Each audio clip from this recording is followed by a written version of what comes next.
Malacca கம்புங் ஜாவாவில் Jalan பூங்கா ராயாவில் துரித மீன் உணவுகளுக்கு பெயர் பெற்ற ஓர் உணவகத்தை மூட உத்தரவு பிறப்பிக்கப்பட்டுள்ளது.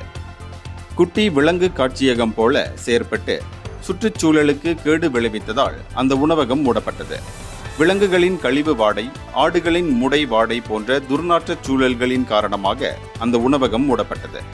சம்பந்தப்பட்ட உணவகத்தில் வருகையாளர்களை கவர்ந்தெழுத்த ஒரு அல்பாக்கா மிருகம் பற்றி டிக்டாக் தளத்தில் செய்திகள் பரவியதைத் தொடர்ந்து நேற்று நள்ளிரவு 12 மணிக்கு அந்த உணவகத்தில் சோதனை நடவடிக்கையில் ஈடுபட்ட மலாக்கா மாநகர் மன்ற மேயர் டத்தோ ஷாடான் ஓஸ்மான் தலைமையிலான ஒரு குழுவினர் 7 நாட்களுக்கு அந்த உணவகம் மூடப்பட வேண்டும் என்று உத்தரவிட்டனர். உணவக சட்ட விதிகளை மீறி இந்த குற்றத்தை புரிந்ததற்காக அந்த உணவகத்தின் உரிமையாளருக்கு 10,250 ரிங்கிட் அபராதமும் விதிக்கப்பட்டது.